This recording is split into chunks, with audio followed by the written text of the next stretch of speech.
الحمد لله كفى وسلام على عباده الذين اصطفى أما بعد فأعوذ بالله من الشيطان الرجيم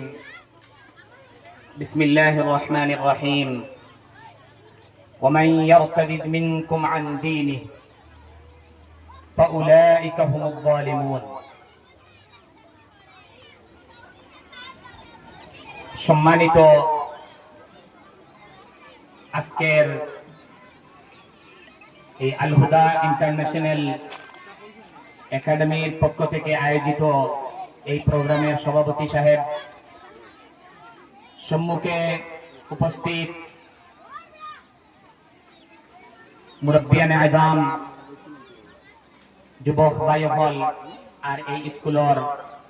ছোট বড় ছাত্রছাত্রী এবং